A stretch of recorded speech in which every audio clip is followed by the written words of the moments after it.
Manuel Bennett. Like ka naman dyan, idol. Kabanata 171 hanggang 200, kill as usual. Napabulala si Ralph Jordan, hindi nakakagulat na ang matandang ito ay nasa ika-60 na ranggo sa Earth ranking. Talagang hindi kapanipaniwala ang kanyang mga diskarte. Nag-aalalang sinabi ni Jerry Chaplin, talagang malakas ang lakas ni Mr. Bennett, ngunit hindi ako sigurado kung masisira niya ang hanay na ito. Bakas din sa mukha ng ibang Hall Masters ang pagkabalisa. Kung simpleng martial arts lang, hindi sila mag-aalala kay Manuel Bennett. Gayunpaman, si Bill Winslet ay hindi isang ordinaryong martial artist. Sanay siya sa parehong martial arts at spell techniques, kaya napakahirap niyang hawakan. Silas Jordan at ang iba ay tumingin kay Bill Winslet ng may paghanga. Hindi pa tapos ang laban. Hindi mahalaga kung gaano kalakas si Manuel Bennett, ngayon ay maaari lamang siyang mamatay dito. Sa sandaling umaatake ang mga Yin Spirit at 36 na Thunder Python. Itinaas ni Manuel ang kanyang kanang kamay, at ang kanyang hintuturo at gitnang mga daliri ay magkasamang gumuhit ng 9 na simbolo ng Golden Dragon sa hangin. Sa isang iglap. Sa Manuel Bennett bilang sentro, ang 9 Golden Dragon symbols, na may dalang nakakasilaw na gintong liwanag, ay lumipad sa lahat ng direksyon. Bukod dito, sa sandaling lumipad ang 9 na Golden Dragon symbols, agad silang nagbago sa 9 na Golden Dragons, na kamangha-mangha. Pagguhit ng mga simbolo sa himpapawid. Si Mr. Bennett ay isa ding arts master. Hindi napigil ang mapabulalas ni David Herdman. My goodness, Mr. Bennett is proficient in medical arts, martial arts, and arcane arts. That's too amazing. Hindi ko talaga alam kung ano pa ang hindi kayang gawin ni Mr. Bennett. Namangha si Ralph Jordan at ang iba pa. Boom boom boom. Nagkaroon ng biglaang pagsabog ng dumadagandong na pagsabog sa field. Ang 9 Golden Dragons ay winasak ang Yin Spirit sa hindi mapigil ang momentum, na agad na naghiwa-hiwalay sa kanila. Nalusutin din ang 36 na Thunder Python, na sinira ang 9 Yin Gathering Evil Formation. May mga ilaw na kumikislap, lumalakas ang enerhiya, nagkalat na mga bato na lumilipad, at usok na pumupuno sa kalangitan. Ang hukay sa lupa, na orihinal na nilikha ng pagsabog, pinalawak ng ilang higit pang mga bilog at lumalim ng ilang metro. Si Manuel Bennett ay tahimik na nakatayo sa larangan ng martial arts, ang kanyang ekspresyon ay kalmado at ang kanyang katawan ay hindi nasaktan. Imposible. Ito ay ganap na imposible. Malakas na umiling si Bill Winslet, hindi nangangahas na maniwala sa katotohanan. Ang kanyang ipinagmamalaki na 9 Yin Gathering Evil Formation ay nasira ng ganoon.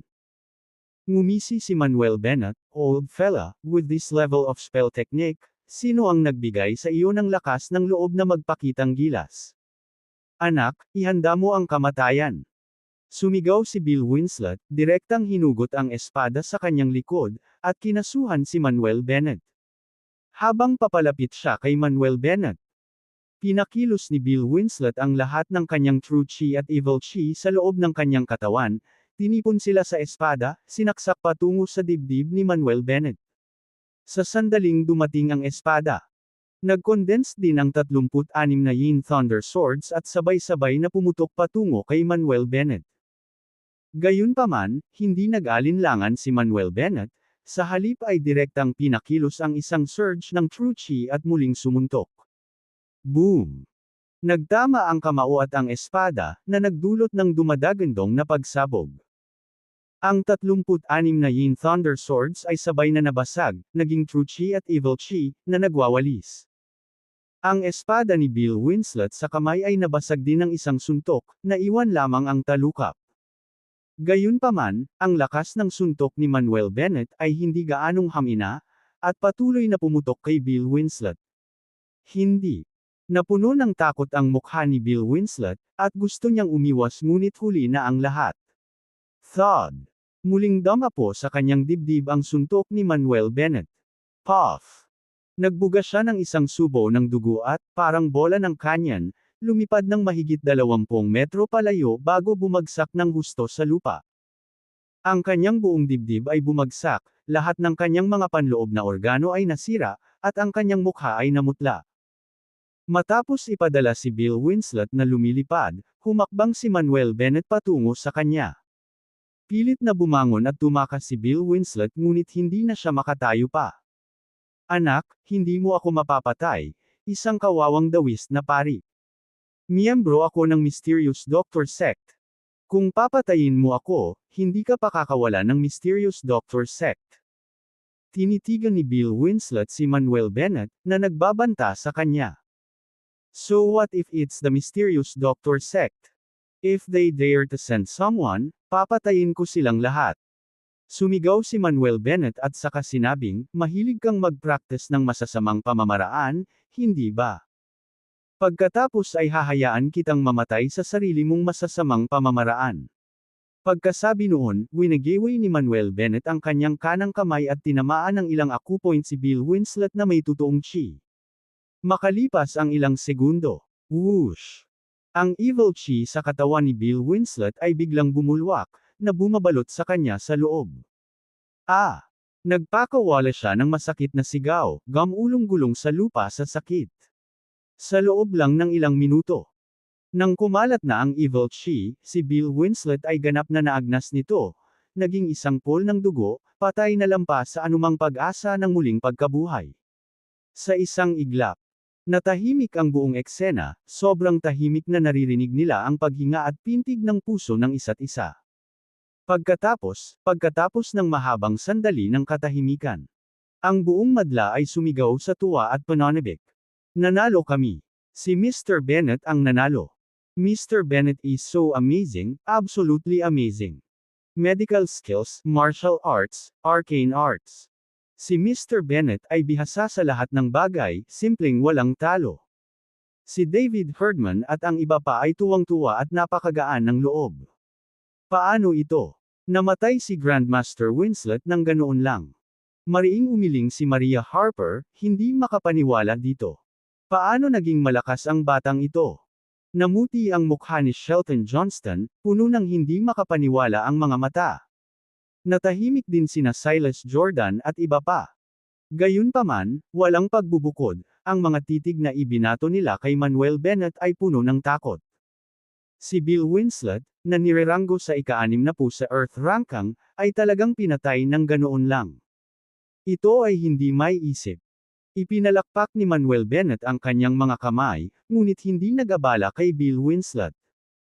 Sa halip, lumingon siya kay Silas Jordan at sa iba pa, na nakapikit, I'm really sorry to disappoint you. Ngayong patay na ang matandang ito, gusto mo pa bang manatili at panoorin ang kaguluhan? Naikuyom ni Silas Jordan ang kanyang mga kamao at nagngangalit ang kanyang mga ngipin, bata, hindi ka na magiging mayabang ng matagal. With that, he waved his hand. Fair na. Nang si Silas Jordan at ang iba ay tumalikod upang umalis. Maghintay. Bigla silang tinawag ni Manuel Bennett. Anak, anong gusto mo? Lumingon si Silas Jordan at mabangis na nagtanong. Malamig na sinabi ni Manuel Bennett, sa tingin ba ninyo ay maaari kayong pumunta at umalis dito ayon sa gusto ninyo? Anong ibig mong sabihin? Nagsalubong ang kilay ni Silas Jordan. Nang walang ano-ano pa, ikanaway ni Manuel Bennett ang kanyang kamay, Cyril, Serena, Edwin, sipain mo sila para sa akin. Oo, Mr. Bennett. Sina Malcolm Jordan, Jessica Chaplin, at Caitlin Skinner ay tumugon at naglakad patungo kay Silas Jordan at sa iba pa na nakahanda ang kanilang mga kamao para sa isang labanan. Ano ang sinusubukan mong gawin? Huwag kang lalapit. Silas Jordan at ang iba ay umatras sa takot. Atake! Sigaw ni Malcolm Jordan at diretsyong sinipa si Silas Jordan dahilan para lumipad ito. Sina Jessica Chaplin at Caitlin Skinner ay kinasuhan din, sinuntok at sinipa si Jared Harper at ang iba pa, na pinalaya silang lahat palabas ng Martial Arts Hall. Sa bakana ng Martial Arts Hall. Basta, anak ng tanga. Iyong sinumpa ang aso, magkakaroon ka ng isang kakilakilabot na kamatayan. Silas Jordan at ang iba pa, na bagbog na itim at asul, ay nagpumiglas sa kanilang mga paa sa tulong ng kanilang mga bodyguard. Namumula sa galit ang mga mata ni Maria Harper, bakit? Bakit ang hirap patayin ng batang ito? Si Silas Jordan at ang iba pa ay nagalit din, ang kanilang dibdib ay naninikip sa galit. Si Jared Harper ay dumura ng kaunting dugo, itinikom ang kanyang mga ngipin, at sinabing, Silas, hahayaan na lang ba nating maging talamak ang batang ito sa River City? Hanggat nariyan ang batang ito, hindi natin malalaman ang kapayapaan. Kabanata 172, Kabanata 172, naghihintay ng magandang palabas. Oo, nakakulong na sina Young Master Jordan, Cindy Lewis at Lucy Lewis. Sino ang nakakaalam kung susunod na target tayo ng batang ito? Sinapo ni Dion Whale ang kanyang mukha at maingat na sumagot. Yung iba naman ay parehong galit at takot. Napahawak si Silas Jordan sa kanyang dibdib, huminga ng malalim, at sinabing, lahat, hindi mo kailangang mag-alala. Hindi na magtatagal ang batang ito na mayabang. Matanda, bakit mo nasasabi yan? Nagdududang tanong ni Jared Harper. Sinabi ni Silas Jordan, hindi mo pa ba alam? Nasa River City na ang South Protection King. Ano? Nasa River City ang South Protection King. Hindi napigilan ni Jared Harper na mapasigaw. Gulat din ang tingin ng iba kay Silas Jordan. Sa East Nation, ang pangalan ng South Protection King ay kilala sa lahat. Ang lahat ng mga merchant guild sa Timog ay nasa ilalim ng utos ng South Protection King, na nagtataglay ng pinakamataas na kapangyarihan at nakakatakot na kayamanan. Maging ang mga may-ari ng pamilya ng mga nangungunang pamilya ng East Nation ay kailangang maging magalang kapag nakilala nila ang South Protection King. Napalunok si Donald Stern at nagtanong, bakit biglang dumating sa River City ang isang malaking shot tulad ng South Protection King? Sinabi ni Silas Jordan, talagang dumating si South Protection King sa River City kaninang umaga. Kung bakit siya pumunta dito, natatakot ako na may kaugnayan ito sa batang ito na si Manuel Bennett. Noong una, sinubukan ng aking ama at tiyuhin na imbitahan si South Protection King sa hapunan, ngunit tumanggi siya. Dumating si South Protection King dahil sa batang ito na si Manuel Bennett. Lalong naguluhan si Jared Harper, bakit mo nasabi yan? Nagpatuloy si Silas Jordan, sinasabi na ang batang ito na si Manuel Bennett ay nagalit sa apat na pangunahing merchant guild ng River City sa pamamagitan ng pagpilit kay Jiang Tianlong at ang iba pa na magtrabaho para sa kanya. Ang batang ito ay mayabang pangang nag-claim na gagawin niya ang South Protection King na magpasakop sa kanya. Siyempre, hindi pumayag si Jiang Tianlong at ang iba pa, kaya pumunta sila sa Pen City para makipagkita kay South Protection King. Si South Protection King ay hindi pa kailanman na-provoke ng ganito, kaya siya mismo ang nagpunta upang linisin ang batang ito. Nanginginig si Jared Harper, Diyos ko, napakayabang ng batang ito na kahit na siya ay naglakas loob na pukawin ang South Protection King. Ngumisi din si Donald Stern, ganyan kamangmang at hanggal na tao, kahit hindi natin siya pakikitunguhan, para siyang patay sa pagkakataong ito. Sa East Nation, walang sino man ang nang-ahas na pukawin ang South Protection King. Lahat ng gumawa ay namatay. Natawa si Maria Harper, hindi ko akalain na may taong magiging napakatanga at umabot sa ganito. Hindi ako makapaghintay na makita kung paano mamamatay ang batang ito sa pagkakataong ito. Ngumisi si Silas Jordan, hindi lang sinaktan ng batang ito si South Protection King, kundi pinatay din niya si Grandmaster Winslet. Si Winslet ay miyembro ng Mysterious Doctor Sect. Kapag nalaman ng mga tao ng Mysterious Doctor Sect, hinding-hindi nila pababayaan ang batang ito. Sa loob ng ilang araw, ipapaalam ko sa aking tiyuhin ang mga tao mula sa Mysterious Doctor Sect at ipaliwanag ang mga kaganapan ngayon. Bukod dito, naglabas na ng bounty order ang tatay ko sa dark web para patayin ang batang Manuel Bennett na ito. Sa ngayon, tiyak na marami ng mamamatay na tumitingin sa batang ito. Siya ay huminto, pagkatapos ay nagpatuloy, sa mga araw na ito, narinig ko mula sa aking tiyuhin na ang aking third brother ay nagsasanay sa 10,000s of Swords Gate, mabilis na umuunlad sa kanyang cultivation, at kasalukuyang nagsasara upang makapasok sa Great Master Realm. Kapag nagtagumpay ang third brother ko sa breakthrough, babalikan ko siya sandali at tulungan akong patayin itong batang Manuel Bennett. Siyempre, iyon ay kung ang batang ito ay mananatiling buhay hanggang sa oras na iyon. Napag-alaman na si Silas Jordan ay hindi lamang isang kapatid na babae, si Jiang Xinyu, kundi isang kapatid na lalaki na nagngangalang Jiang Chengying. Noong si Jiang Chengying ay ilang taong gulang pa lamang, siya ay nakita ng isang elder ng 10,000s of Swords Gate na pumunta sa River City upang hawakan ang ilang mga bagay at ibinalik upang magsanay sa gate.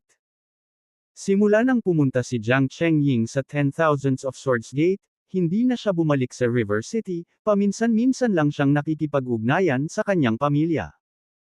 Biglang tumawa si Jared Harper, mas sumikat ang kanyang ngiti, ang batang ito ay nasa River City lang sa loob ng maikling panahon at nagdulot na ng napakaraming problema, nakakakuha ng napakaraming mga kaaway.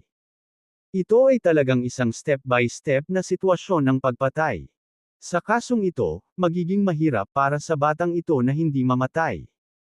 Humagalpak din ng tawa si Maria Harper at ang iba, unti-unting nawawala ang kanilang kalungkutan. Sinulyapan ni Silas Jordan ang mga tao at sinabing, "Kaya, ipinapaalala ko sa inyong lahat, pinakamahusay na huwag ay provoke ang batang ito sa panahong ito at ay enjoy lang ang palabas. Kung ikaw ay tangagaya ng Lewis Family Sisters na nagpipilit na gawin ang iyong paraan upang hanapin ang kamatayan, kung gayon hindi kita tutulungan pagdating ng panahon." Oo. Tumango ang lahat bilang pagsang-ayon. Pagkatapos, sumakay si Silas Jordan at ang iba pa sa kanilang sasakyan, palabas ng Martial Arts Hall. Sa sandaling ito, Heaven Martial Arts Training Ground.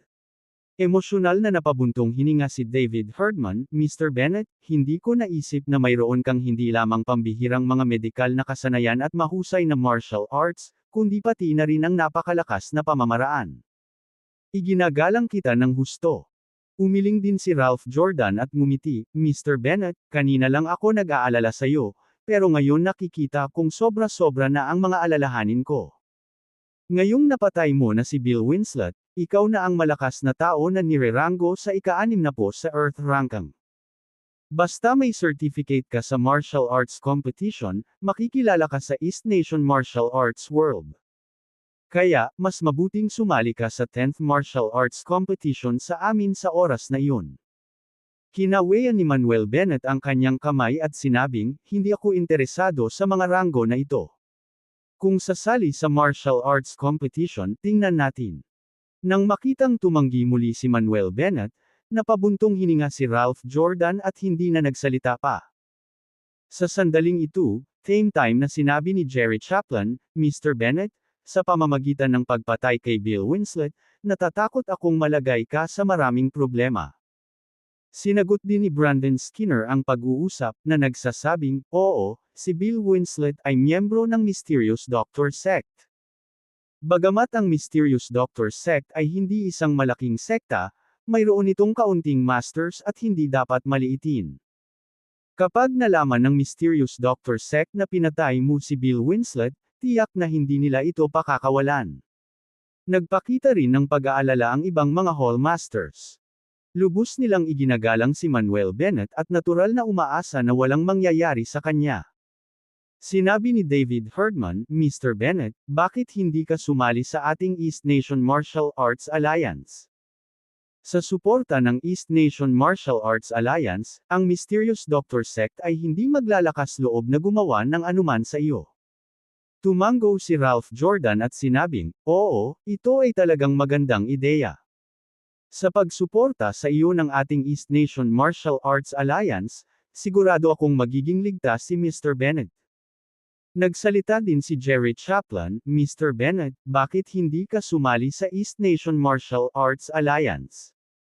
Sa iyong mga medikal na sining, martial arts at mga kasanayan sa diskarte, ang aming General Alliance Master ay higit na masaya na sumali ka sa aming East Nation Martial Arts Alliance."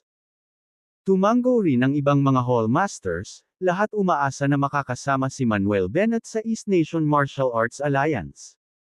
Kung tutuusin, ang talentong tulad nito ang gustong pagsamahin ng lahat ng partido.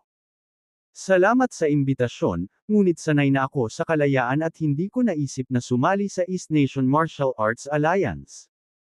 Hinawakan ni Manuel Bennett ang kanyang kamao at nagpatuloy, at saka, kahit na talagang dumating ang mysterious Dr. Sect na naghahanap ng gulo, hindi ako natatakot.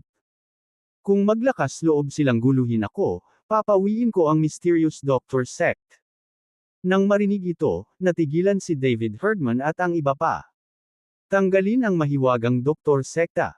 Hindi ba masyadong malaki ang ambisyong ito? Maaaring totoo na ang mysterious Dr. Sect ay isang maliit na sekta lamang, ngunit hindi ito isang bagay na maaaring makamit ng isang tao. Dapat mong malaman na sa mga taong ito, dahil ang mysterious Dr. Sect ay palaging masama, maraming sekta ang gustong paksain ang sekta na ito, ngunit nabigo sa ilang pag-atake. Naisip ni David Herdman na nagbibiro si Manuel Bennett at sinabing, Mr. Bennett, kung talagang darating ang mysterious Dr. Sect na gugulo sa iyo sa hinaharap, tiyak na tutulong kami. Salamat, Leader Herdman. Nagpasalamat si Manuel Bennett. Tiningnan ni David Herdman ang oras at sinabing, tanghali na. Dahil nandito na ang lahat, sabay na tayong kumain at uminom. Mabuti. Pumayag. Tumango ang lahat at sabay na umalis sa Martial Arts Hall. Kabanata 173, Kabanata 173, inaanyayahan ka ni Young Master. Pagkatapos ng tanghalian, nagpaalam si Manuel Bennett kay David Herdman at sa kanyang partido at bumalik sa East Beauty Pharmaceuticals. Hanggang gabi.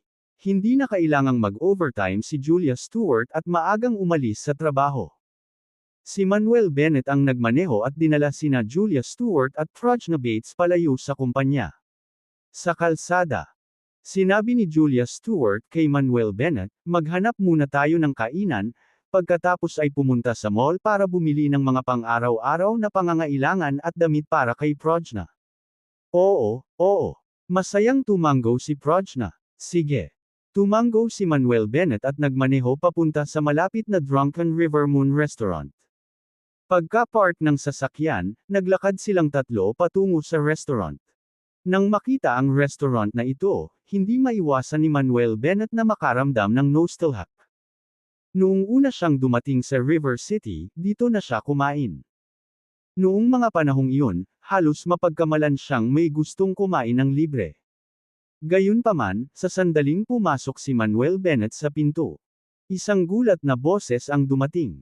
Mr. Bennett, nandito ka na.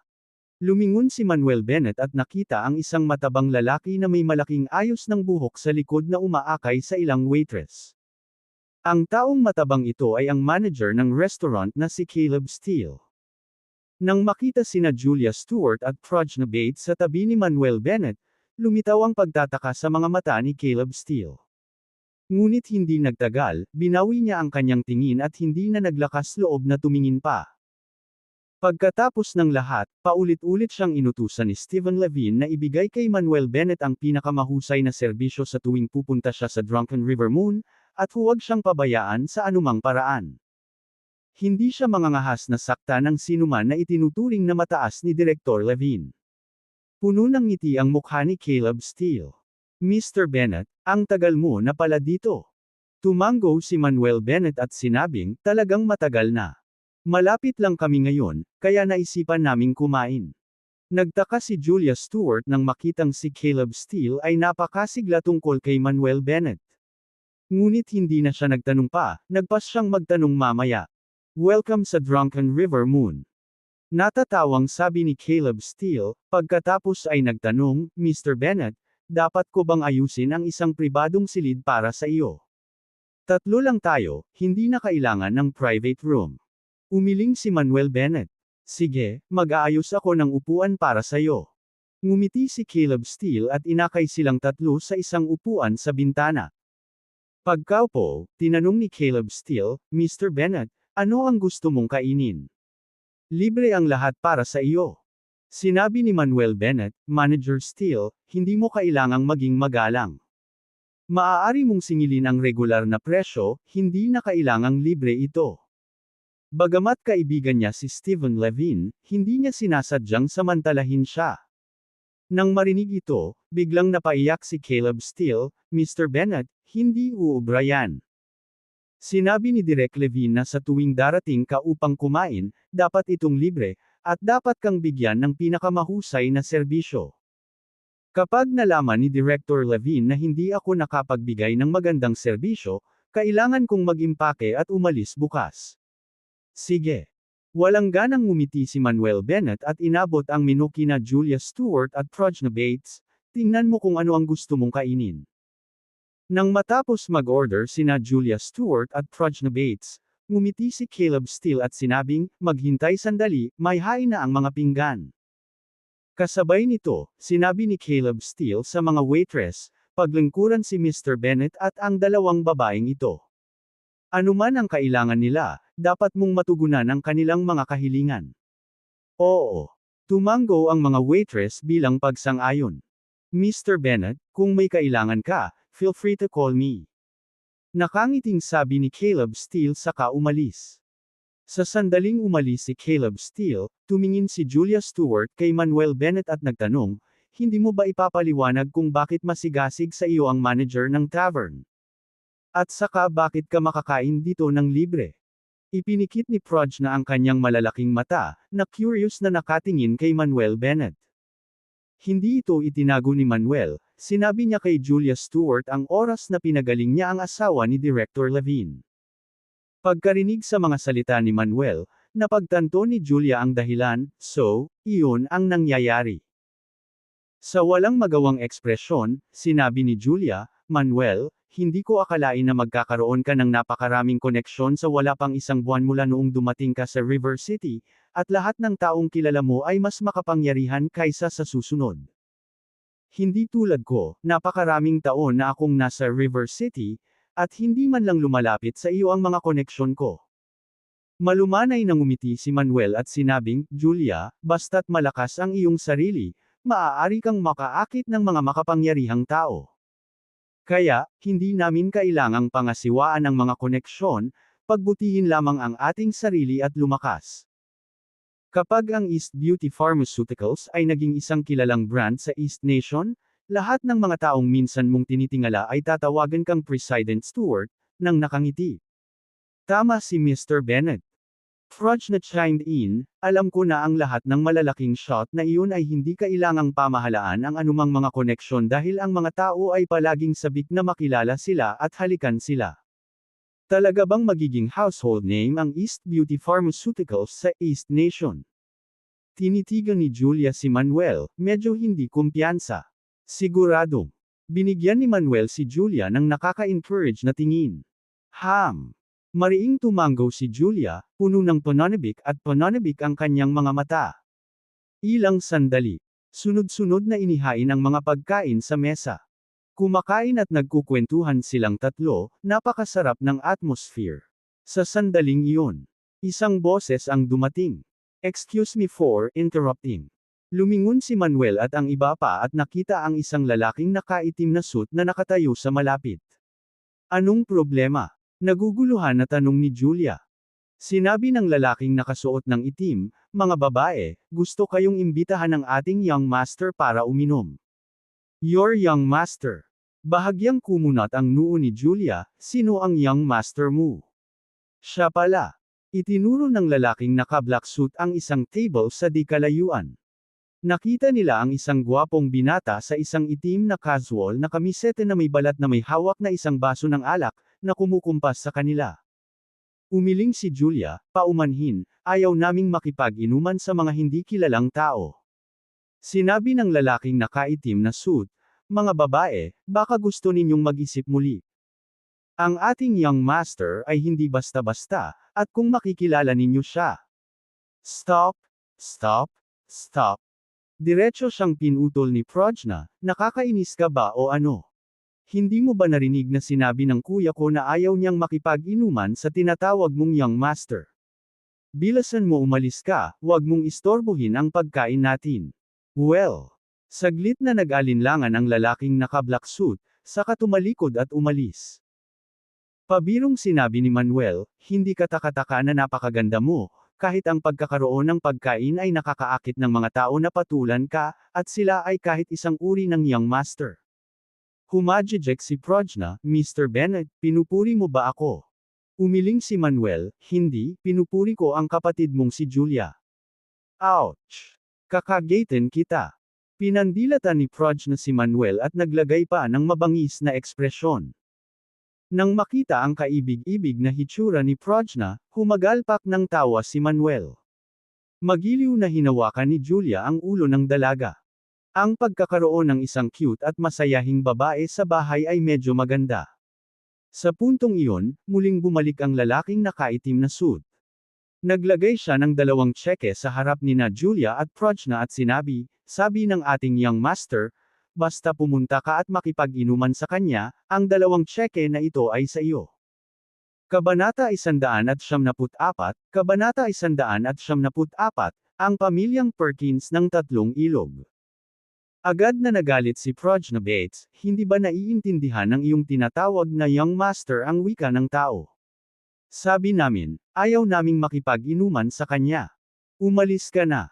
Malungkot ding sinabi ni Julia Stewart, ibalik ang tseke. Nagdilim ang mukha ng lalaking nakaitim na suit at sinabing, dapat pag-isipan ninyong dalawa. Kung nasaktan ninyo ang ating young master, magwala ka. Nanlamig ang mga mata ni Manuel Bennett, at napasigaw siya.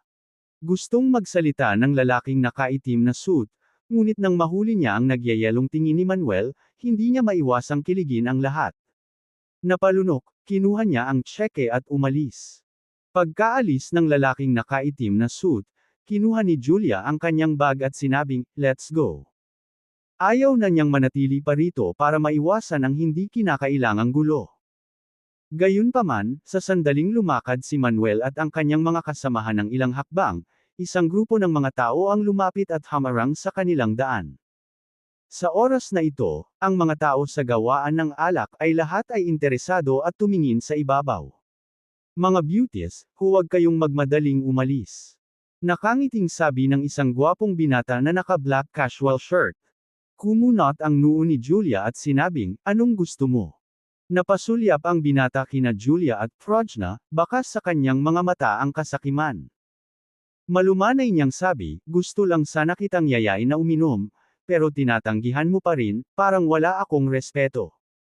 Diretsyong sinaway ni Prajna, bakit ka namin iinom, at bakit ka namin bibigyan ng mukha?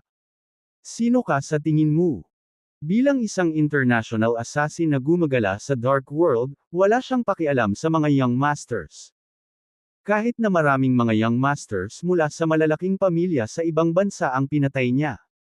Galit na sumigaw ang isang bodyguard na nakatayo sa tabi ng binata, how dare you talk like that? Ang taong ito dito ay ang 3rd young master ng Perkins family sa Three Rivers Province. Ang imbitasyon ng aming young master na makipag-inuman sa iyo ay parangalan ka, at ito ay iyong magandang kapalaran. Sa sandaling sinabi ang mga salitang ito. Maraming tao ang natulala. Ito na kaya ang 3rd young master ng Perkins family, Perry Perkins. Dapat nga. Pambihira ang ugali ng binata, hindi kayang linangin ng ordinaryong pamilya. Ang pamilya Perkins ay isang first-class na pamilya sa Three Rivers Province, at dominahin nila ang probinsya. Hindi kayang saktan sila ng mga ordinaryong tao. Maraming tao ang nagsimulang magtalakayan, nakatingin kay Perry Perkins nang may pagkamangha sa kanilang mga mata. Itinaas ni Perry Perkins ang kanyang ulo, ang kanyang mga mata ay puno ng pagmamataas at pagmamataas. Nagdilim ang mukha ni Julia sa puntong ito. Julia, napakalakas ba ng pamilyang Perkins na ito? Pabulong na tanong ni Manuel. Hininaan ni Julia ang kanyang boses at sumagot, ang Perkins family ay isa sa 4 na first-class na pamilya sa Three Rivers Province, na may napakalakas na pangkalahatang lakas. Mahirap para sa aming Stewart family na makipagkompetensya sa kanila. Ngumuso si Manuel, no wonder this guy is so arrogant. He has some background, after all. Huminga ng malalim si Julia, tumingin kay Perry Perkins, at same time na sinabi, ako si Julia Stewart, Miss Stewart ng River City Stewart family. Young Master Perkins, bagamat makapangyarihan ang iyong pamilyang Perkins sa Three Rivers Province, ito ay River City. I advise you to be low-key, it's better. So, siya si Miss Stewart. No wonder she dares to reject young Master Perkins' invitation. Bulalas ng isang tao. Kahit na ang Stewart family ay isang first-class na pamilya sa River City, hindi pa rin ito makakapareha para sa Perkins family. Bumantong hininga ang isa pang tao bilang tugon. Oo nga, pagkatapos marinig ang mga salita ni Julia, nanatiling hindi natinag si Perry Perkins. He sneered playfully, so what if ikaw si Miss Stewart? Kahit lolo mo ang nandito, kailangan pa rin niya akong bigyan ng mukha. Huminto siya saglit, pagkatapos ay sinabing may mapanuksong ekspresyon, orihinal, gusto ko lang na ikaw at ang dilag na ito ay makipag-inuman sa akin. Pero ngayon nagbago na ang isip ko, dapat samahan mo ako buong gabi. Samahan mo ang lolo mo. Sumigaw si Prajna Bates, kung hindi ka aalis sa daan, maniwala ka o hindi papatayin kita. Dahil parang bata ang mukha ni Prajna at parang bata ang boses kapag nagsasalita. Kaya lang, walang epekto ang mga pananakot niya. Sa halip, mas lalo nilang pinatawa si Perry Perkins at ang iba pa. Nakangiting umiling si Perry at sinabing, Beauty, sabi mo gusto mo akong patayin di ba? Kung gayon bakit hindi mo ituloy at subukan? Naghahanap ng kamatayan. Malakas na sigaw ni Prajna, humakbang pasulong at dirdiretsyong sumugod kay Perry Perkins. Ang biglaang pagsabog ng momentum ay talagang nagulat sa lahat ng naruroon. Protektahan ang young master. Ang mga bodyguard na iyon ay napakasensitibo sa panganib at sumigaw, nagmamadali patungo sa Prajna. Umalis ka sa dinadaanan ko. Malamig na sigaw ni Prajna at diretsyong sinampal. Sa isang mapurol na putok, ang bodyguard sa harapan ay walang oras upang mag-react. Siya ay nasample, natamba ang ilang mga mesa bago malakas na bumagsak sa lupa. Nag-aaway sila. Nag-aaway. Natakot at naghiyawan ang mga tao sa restaurant, napaatras at hindi nang ahas na lumapit. Pagkaraang sampilan ng nakaitim na bodyguard na iyon, dalawa pang nakaitim na bodyguard ang sumugod mula sa kaliwa at kanang direksyon, parehong nag-abot ng kamay at sinusubukang hawakan ang mga balikat ni Prajna. Sa mabilis na reflexes, itinaas ni Prajna ang dalawang kamay, sinalo ang mga palso ng dalawang nakaitim na bodyguard sa hangin, at pagkatapos ay marahas na ibinayo ang mga ito. Ang dalawang matatangkad at matipunong itim na mga bodyguard na iyon ay lumipad na parang sandbag. Habang tinatangay ni Prajna ang dalawang bodyguard na nakaitim na nakasuot, isa pang bodyguard na nakaitim na nakasuot ng isang paa patungo sa kanya. Bahagyang umiwas si Prajna at, matapos iwasan ang sipa, ang kanyang mahaba at bilugan na kanang binti ay mabilis na itinaas at sinipa ang pondiya ng nakasuot na itim na bodyguard. Smack! Umalangaw-ngaw ang tunog ng pagkabasag. Ang nakaitim na bodyguard ay sumigaw, lumilipad pabalik na parang bola ng kanyan, natamba ang ilang mesa at upuan, natapon ang sabaw at tubig kung saan-saan. Maraming lalaking naruroon ang nagmamadaling pinagdikit ang kanilang mga binti, nakaramdam ng malamig na lamig sa ibaba. Matapos sipain ng nakaitim na bodyguard, hindi tumigil si Prajna, patuloy na sumugod at pinadala ang lahat ng bodyguard na sumugod patungo sa kanya na lumilipad. Wala pang ilang minuto. Lahat ng 10 bodyguard ni Perry Perkins na nakasuot ng itim na damit ay binugbog, nakahiga sa lupa na humahagulgol at sumisigaw. Nakikita ang eksenang ito. Napatulala ang lahat ng naruroon, nanlalaki ang mga mata at nakanganga ang mga bibig. Ano ba, paanong ang batang babaeng ito ay napakabangis, na nagpapabagsak ng 10 sanay na mga bodyguard ng mag-isa. Lahat tayo ay nalinlang sa hitsura ng batang babae na ito. Maliwanag na siya ay isang master. Ang mga taong naruroon ay napasigaw sa pagkamangha, ang kanilang mga mata ay puno ng takot habang sila ay tumingin kay Prajna. Maging si Perry Perkins ay natulala. Hindi niya inaasahan na ganoon kalakas si Prajna. Si Manuel Bennett ay napakakalma. Nag-cruise ang landas niya noon kay Prajna at natural na alam niya ang tungkol sa lakas nito. Bukod dito, kung si Prajna ay nasangkot sa isang pagpatay, ang kanyang nakakatakot na kapangyarihan ay magiging mas epektibo. Higit pa rito, nakalusot na si Prajna sa Grandmaster Realm, at hindi posibleng mapantayan siya ng mga ordinaryong tao. Bagamat nakita ni Julia Stewart ang mga kakayahan ni Prajna sa maghapon, ang makita siyang muli ngayon ay nakakagulat pa rin. Kabanata 175, Kabanata 195 is the 70% kumpiyansa. Matapos mailabas ni Prajna Bates ang 10 bodyguard na nakaitim na nakasuot, hindi siya tumigil saglit at dumiretso sa Perry Perkins. Gayunpaman, sa sandaling nagsara siya.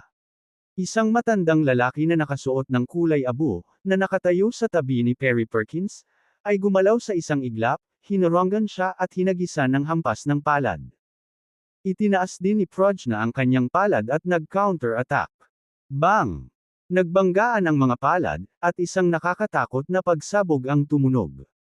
Kalat-kalat ang mga alon ng hangin, agad na bumabaliktad sa nakapalibot na mga mesa at upuan. Tulog-talon. Pagkatapos ng paghaharap na ito, kapwa napilitang umatras si Prajna at ang matanda na nakasuot ng kulay abo. Nang patatagin na nila ang kanilang mga katawan, ang matandang lalaki na nakaabo na nakadamit ay bumulalas, "Young Master, ang batang babaeng ito ay isang Grandmaster." Ano? Mukhang nabigla si Perry Perkins, "Old Fang, seryoso ka ba?" Ang matandang ito na nakaabo ay walang iba kundi ang kanyang personal na bodyguard, si Malcolm Franklin. Walang duda. Tumango si Malcolm Franklin, ang kultibasyon ng batang babae na ito ay katumbas ng sa akin, pareho silang early stage grandmasters. Has! Hindi napigilan ni Perry Perkins ang paghinga ng malamig na hininga. Hindi niya inaasahan na ang tila malambot, cute, at inosenteng mukhang dilag na ito ay magiging isang grandmaster. Tinitigan ni Malcolm Franklin si Prajna Bates, "Young girl, I didn't expect that you will step into the Grandmaster realm at such young age. That's no simple feat. Maaari ko bang tanungin kung sino ang iyong amo? None of your damn business." Sigaw ni Prajna at lumaban, "Kuya, kung gusto mong lumaban, lumaban ka lang. Tumigil ka sa pagsasalita ng walang kaparirikan. Kayong dalawa, please stop away." Sa pagkakataong iyon, nagmamadaling tumakbo si Caleb Steele. Kung patuloy silang maglalaban, masisira ang alak na ito. "Sino ka?" Malamig na tanong ni Perry Perkins. Ngumisi si Caleb Steele at sinabing, "Young Master Perkins, ako ang manager ng restaurant na ito. Ang Drunken River Moon Chain Restaurant ay nabibilang sa industriya ng Director Levine. Sana ay magpakita ka ng kaunting paggalang kay Direk Levine at itigil ang pakikipaglaban." Si Direk Levine. Alin? Nakakunot ang noo ni Perry Perkins at nagtanong. Mabilis na sumagot si Caleb Steele, si Chairman Stephen Levine ng Drunken River Moon. "Hindi ko siya kilala." Umiling si Perry Perkins, naglakas loob ang chairman ng isang winery na hilingin sa akin na iligtas ang mukha. "Ganyan ba ang mukha niya? Umalis ka dito." Pagkasabi nito, direktang itinulak ni Perry Perkins si Caleb Steele palayo. "Mr. Bennett, ano ang dapat nating gawin?" Walang magawang tumingin si Caleb Steele kay Manuel Bennett. Sinabi ni Manuel Bennett, "Manager Steele, ipaubaya mo sa amin ang bagay na ito. Huwag kang makialam." "Well, okay." Walang ganang tumango si Caleb Steele na may mapait na ekspresyon. Alam niyang nag-aaway ngayon ang mga immortal, mas mabuti sa kanya, isang mortal, huwag nang makisali. Tanong ni Perry Perkins sa malalim na boses, "Old Fang, ano ang mga pagkakataong matatalo mo ang batang dilag na ito?" 70%. Sumagot si Fang Chenkyo. Pagkatapos ng kanilang maikling palitan, naramdaman niya na si Prajna Bates ay malamang na tumuntong sa Grandmaster realm hindi pa nagtagal. Ang kanyang kaharian ay hindi pa sapat na matatag. Mabuti. Biglang nakaramdam ng tiwala si Perry Perkins at sumigaw, "Kunin ang batang dilag na ito at dalhin sa akin ang malaking kagandahang iyon." "Oo, young master." Tumango si Malcolm Franklin at saka umakbay kay Prajna. Walang pag-aalinlangan, ginalaw ni Prajna ang kanyang katawan at hinarap ang pag-atake. Hinayla lang ni Manuel Bennett si Julia Stewart pabalik, nang walang balak na gumawa ng hakbang sa kanyang sarili. Ngayong si Prajna Bates ay nakalusot lamang sa Grandmaster realm, kailangan niyang magsanay at pinuhin ang kanyang mga kasanayan upang patatagin ang kanyang kaharian. Sa isang iglap, Sina Prajna at Malcolm Franklin ang distansya sa pagitan nila, naglulunsad ng matinding pag-atake sa isa't isa ng sabay-sabay. Itinaas ni Malcolm Franklin ang kanyang kanang kamay, isang kulay pilak na kulay abo na true chi na umiikot sa kanyang palad, habang siya ay malakas na hamampas patungo kay Prajna. Itinaas din ni Prajna ang kanyang kanang kamay, isang kulay rosas na true chi na dumadaloy sa kanyang palad, na humahampas sa likod. Kaya, alam na ang kalaban ay isang eksperto sa Grandmaster Realm, pareho silang hindi na nagpigil at nagpakawala ng kanilang tunay na kakayahan. Bang! Nagtama ang kanilang mga palad, na naging sanhi ng isang menhing kulog na tunog na pumutok. Ang mga alon ng hangin ay hamampas, ang true chi ay lumundag. Ang mga mesa at upuan ay agad na nabasag, at ang mga nakapaligid na manunood ay direktang natambas sa lupa. Ang lahat ay hindi nang ahas na lumapit at umatras ng mas malayo, ang ilan ay umalis pa sa restaurant. Pagkatapos ng isang hampas ng palad, ang dalawa ay muling pinalipad pabalik. Ngunit maya-maya, pinatatag nila ang kanilang mga katawan at muling nagsuntukan sa isa't isa. Habang papalapit sila sa isa't isa, si Prajna ay tumapak sa lupa ng may lakas, ang kanyang katawan ay pumailang lang sa hangin, at pagkatapos ay mabangis na hinampas ang kanyang palad patungo kay Malcolm Franklin na nasa ibaba. Habang bumababa ang kanyang palad, umuuga ang hangin, gumagawa ng mga kaluskos. Ang pink true chi ay kumalat, tulad ng isang namumulaklak na cherry blossom, hindi kapani-paniwalang napakaganda. Dahil dito, ginamit ni Prajna ang kanyang signature move na, Falling Cherry Blossom Palm. Petty tricks. Malamig na sigaw ni Malcolm Franklin, ang kanyang mga paa ay nagugat tulad ng isang lumang puno, matatag na pinagbabatayan, ang kanyang kanang braso ay nakataas, tumatama sa likod gamit ang kanyang palad. Ang hampas ng palad ay matatag, malakas, mabilis, puno ng lakas. Nakita ni Mr. Bennett sa isang sulyap na ang matandang lalaki ay gumagamit ng sinaunang East Nation Palm method na tinatawag na Pai Gua Palm sa loob ng martial arts. Kapag ang Pai Gua Palm ay pinakawalan, ito ay tulad ng isang rumaragasang ilog, engrandi at kahanga-hanga, na may tuloy-tuloy na pagtaas at pagbaba, tulad ng malalakas na hangin at dumadagandong na alon. Ito ay itinuturing na isang nangungunang palm method sa East Nation martial arts. Ang malayong mga nanunood ay natigilan lahat. Kung hindi lang nila alam, baka akalain nila na martial arts movie ang acting ng dalawa. Sa isang iglap, boom! Muling nagsalpukan ang kanilang mga palad, na parang kulog, na napunit sa mga ulap at nadudurog na mga bato. Basag. Kaagad, nabasag ang malaking bahagi ng mga batong ladrillo sa ilalim ng mga paa ni Malcolm Franklin. Sumabog din ang baso ng restaurant, na naging hindi mabilang na mga fragment na tumalsik sa paligid.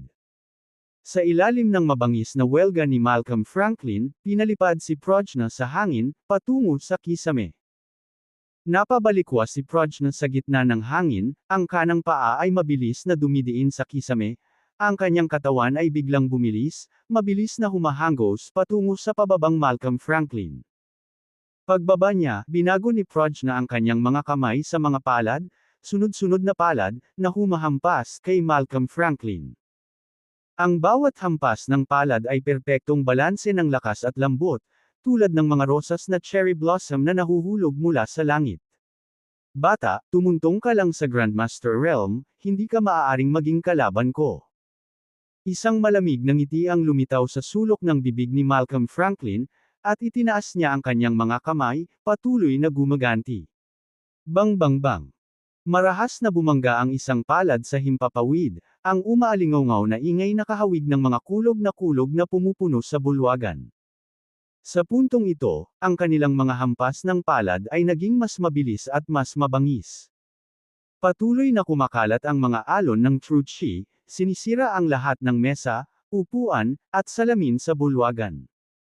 Ang buong bulwagan ay naiwan sa isang estado ng lubos na pagkasira, walang laman at tiwangwang. Mula sa malayo, isang nagmasid si Caleb Steele, hindi alam kung ano ang gagawin. Kung ganito nasira ang winery at sinisi siya ni Director Levine, malaki ang problema niya. Pagkatapos ng serye ng mahigit 100 hampas ng palad. Sinamantala ni Malcolm Franklin ang isang pagkakataon at malakas na hinampas ng palad niya ang tiyan ni Prajna. Sinubukan ni Prajna na umiwas, ngunit huli na. Isang muffled na thud ang narinig, at si Prajna ay pinaalis na palayo. Prajna. Nang makita ito, napasigaw si Julia Stewart sa gulat. Sinabi ni G. Bennett, huwag kang mag-alala, hindi ganoon kadaling matalo si Prajna. Kabanata 176, Kabanata 176, mga diskarte sa paghula. Tulad ng sinabi ni Manuel Bennett. Nang walang anumang paghinto, nagpatuloy si Malcolm Franklin sa pagsingil patungo sa Prajna Bates. Nang makitang nagmamadali si Malcolm Franklin, nanlamig ang mukha ni Prajna Bates, kumikislap ang kanyang figure. Biglaan. Isang buga ng pink na usok ang bumangon, at ang figure ni Prajna Bates ay nawala kaagad. Ha! Nagulat si Malcolm Franklin, ito ay. Natigilan ang mga nanunood sa panunood nito. Holy moly, this is too amazing. This young girl just vanished out of nowhere. May hindi napigil ang mapasigaw. Habang nagulat si Malcolm Franklin, bigla na lang siyang nakaramdam ng killing intent na nagmumula sa likuran. Hindi maganda. Siya exclaimed, katutubo pouncing forward. Pero, late pa rin siya. Whoosh! Isang kumikinang na talim ang dumaan, agad na napunit ang damit at laman ni Malcolm Franklin mula sa likuran, nag-spray ng dugo. Ah! Napasigaw siya sa matinding paghihirap, noontog pasulong ng ilang hakbang, pagkatapos ay mabilis na tumalikod. Somewhere out of nowhere, nagpakita na sa likod niya si Prajna Bates. May bahid ng dugo ang bibig, may hawak na kuna sa kamay. Bulalas ni Malcolm Franklin, paano mo nalaman ang ninjutsu? Isa ka bang Sakura Country Ninja? Hindi sumagot si Prajna Bates, hawak ang kuna, sinisingil niya si Malcolm Franklin. Galit na sigaw ni Malcolm Franklin, paano kung isa kang Sakura Country Ninja? Ang matandang ito ay hindi natatakot sa iyo. Pagkasabi nito, tinitiis ang sakit sa kanyang likod, si Malcolm Franklin ay kinasuhan din si Prajna Bates. Gayunpaman, habang sumugod si Prajna Bates patungo kay Malcolm Franklin, nawala ang kanyang anyo at muling lumitaw ng mali, na naging imposible para sa Malcolm Franklin na mahanap siya. Siya ay patuloy na humahampas, ngunit wala sa kanyang mga welga ang nakatagpo ng kanilang marka. Sa kabaligtaran, sa tuwing lilito si Prajna Bates, nag-iiwan siya ng madugong sugat kay Malcolm Franklin, na patuloy na umaagos ang dugo. Kung hindi dahil sa katotohanan na si Malcolm Franklin ay isang Grandmaster Realm expert na may matinding reaksyon, napatay na siya ni Prajna Bates. Matapos hampasin ng 12-dosenang beses, si Malcolm Franklin ay lubos na nagalit. Damn it! Kung hindi kita matatalo, wala akong mukha para manatili sa East Nation Martial Arts World. Galit na umungal si Malcolm Franklin, sumisigaw ng isang spell sa ilalim ng kanyang hininga. Pagkatapos, kinagat niya ang kanyang kanang hintuturo, pinahira ng dugo sa kanyang talukap. Matapos gawin ito, isang sulyap ng liwanag ang sumilay sa kanyang mga mata habang siya ay mabangis na hamampas patungo sa likuran. Sa isang malakas na putok, na tunog, lumitaw si Prajna Bates sa isang iglap, na paatras ng tuloy-tuloy na mga strike. Nag-iba ang mukha ni Prajna Bates, hindi masyadong nag-iisip, sa pag-aakalang alam lang ni Malcolm Franklin ang kanyang lokasyon. Kaya, ang kanyang figure ay muling kumislap, nawala sa lugar at patuloy na umaatake kay Malcolm Franklin. Ngunit sa susunod na panahon, tila may premonition si Malcolm Franklin, sa bawat oras na tiyak na mahahanap niya ang posisyon ni Prajna Bates at hahampasin siya sa likod. Si Prajna Bates ay lalong natakot sa laban. Ang kanyang ipinagmamalaki na shadow escape skill ay hindi na epektibo. Kung ito ay isang master na may kultibasyon na mas mataas kaysa sa kanya na nakadama ng kanyang posisyon, iyon ay mauunawaan. Ngunit ang katotohanan ay, ang pagtatanim ng matandang ito ay kapareho ng sa kanya, paano niya magagawa iyon?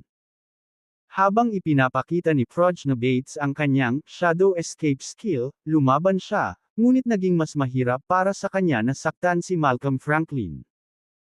Habang pinapanood ang labanan mula sa malayo, ang mga mata ni Manuel Bennett ay naningkit.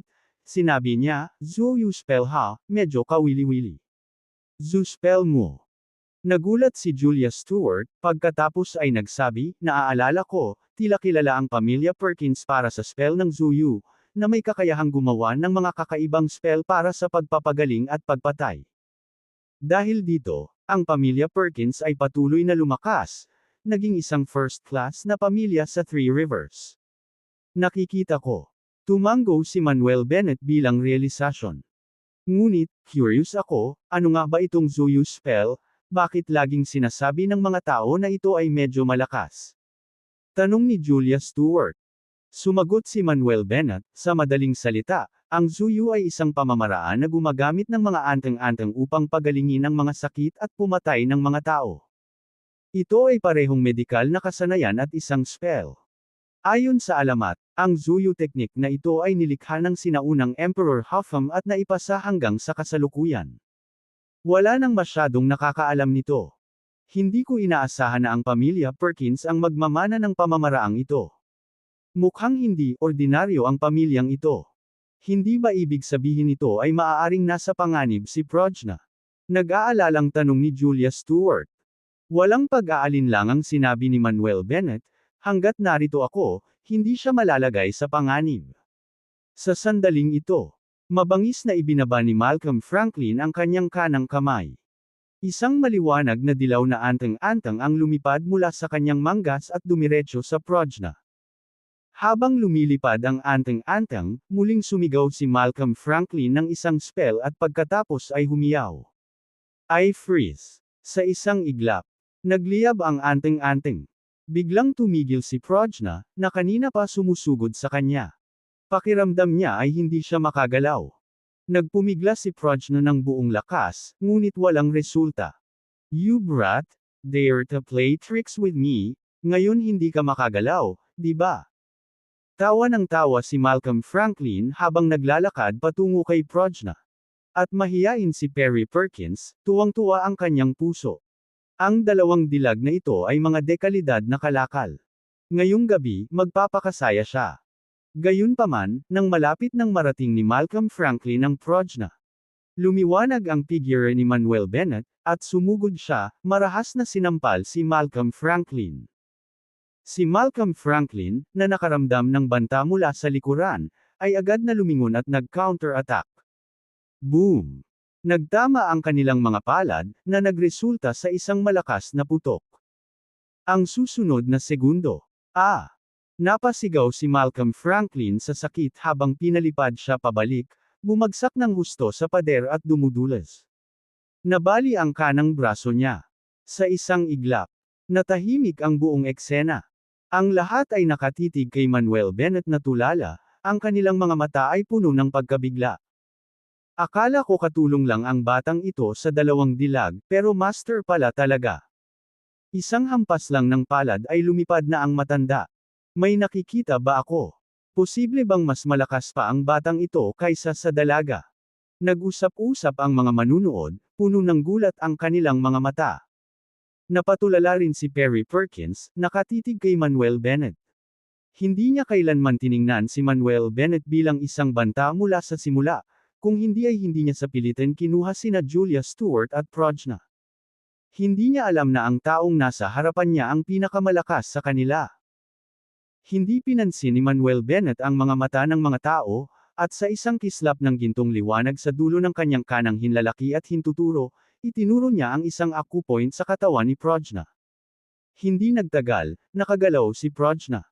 Nagpout si Prajna at sumigaw, "Kuya Manuel, ipaghiganti mo ako, patayin ang matandang lalaki na ito." Sige. Tumango si Manuel Bennett bilang pagsang-ayon. Sa oras na ito, bumangon na rin si Malcolm Franklin mula sa lupa. Nag-spell siya, at saka itinaas ang kaliwang kamay at sinampal ang kanang braso. May crack sound, at agad na na-reset ang kanang braso niya. Iginalaw niya ang kanyang kanang braso at nginisyon, "Anak, medyo kawili-wili ka. Nagawa mo akong patumbahin sa isang hampas ng palad, at sinira pa ang aking spell. Gayunpaman, ngayon lang ako naging pabaya at pinalipad mo." Ngayon, magseseryoso na ako. Kabanata 197 Magbayad ng 10 milyon. Ang mga salita ay hindi pa nahulog. Ang figure ni Malcolm Franklin ay kumislap, nag-iwan ng natitirang anino, at sinisingil kay Manuel Bennett.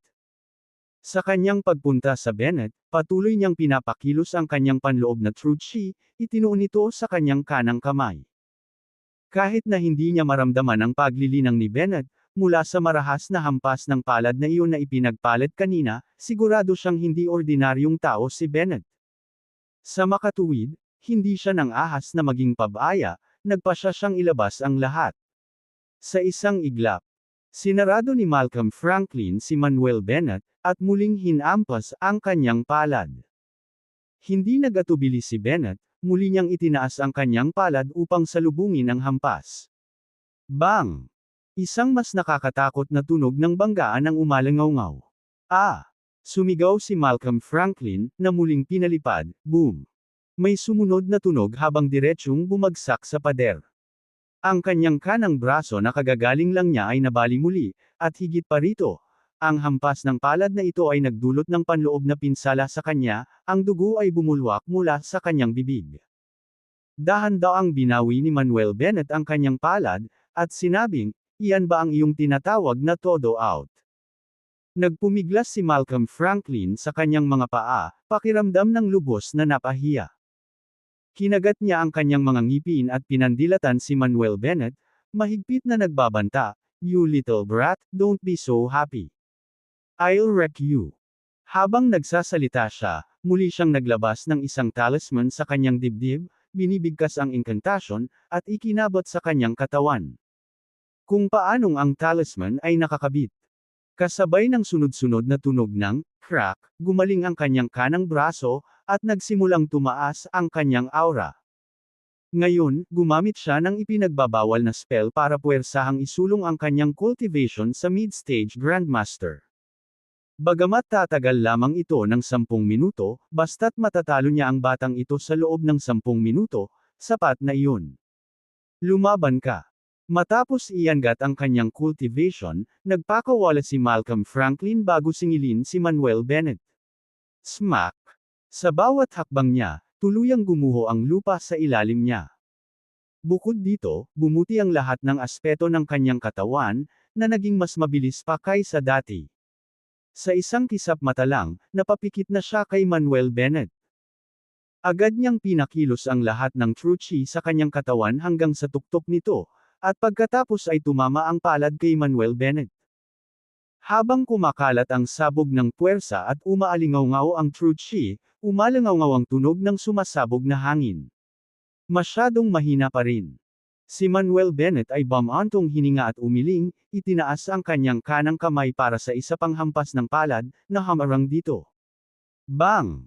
Ang isa pang banggaan ng mga palad ay parang dalawang malalaking bato na tumatama, ang momentum ay nakakamangha.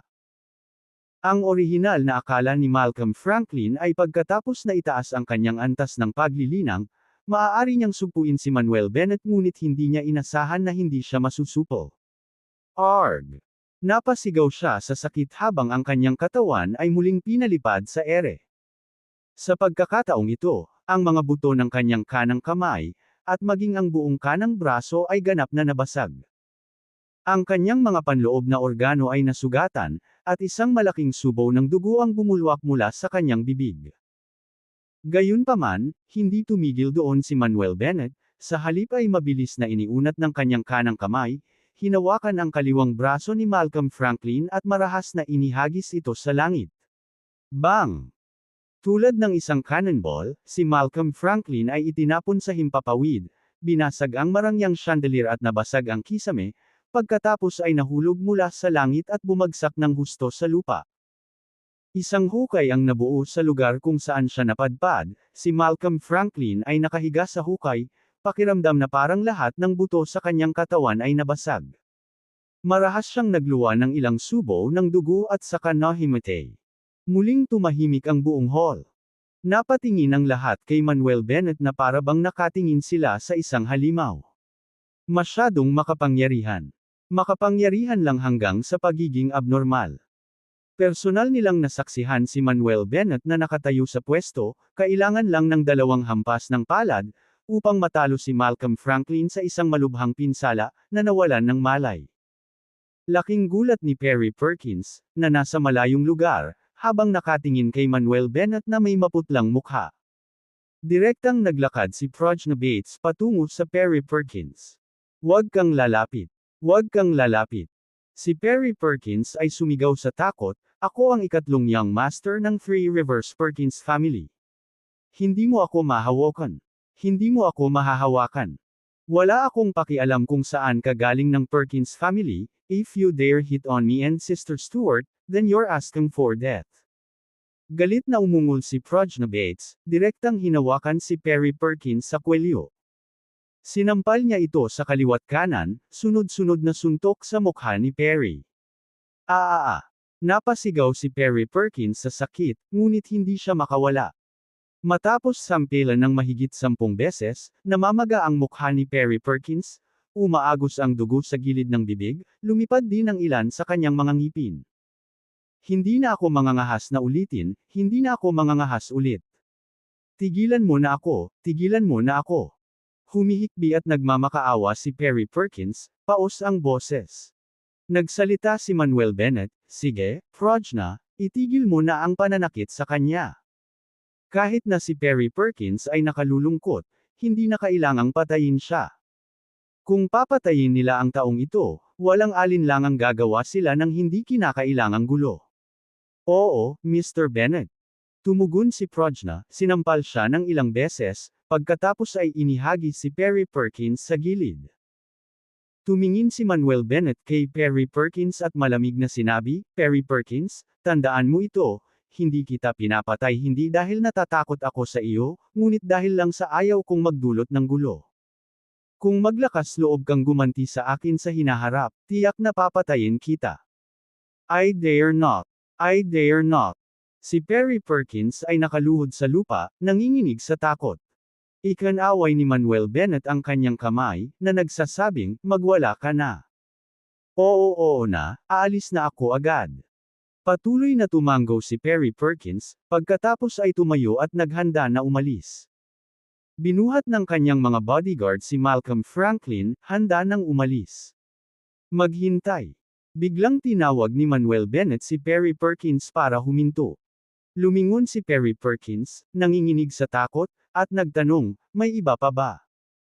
Itinuro ni Manuel Bennett ang bulwagan, na nagsasabing, "Nasira ng mga tao mo ang restaurant, natural na kailangan mong magbayad." Oo, babayaran ko, siguradong babayaran."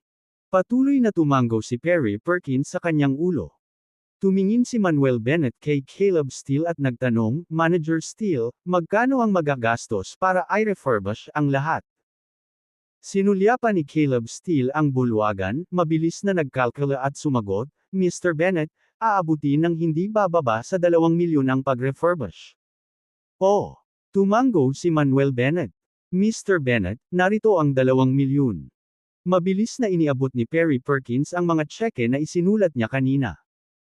Kinuha ni Manuel Bennett ang mga tseke at nagpatuloy, "Young Master Perkins, sinabi ng Manager Steele na gagastos ito ng hindi bababa sa 2 milyon, ibig sabihin ay maaaring kailanganin ito ng karagdagang pera.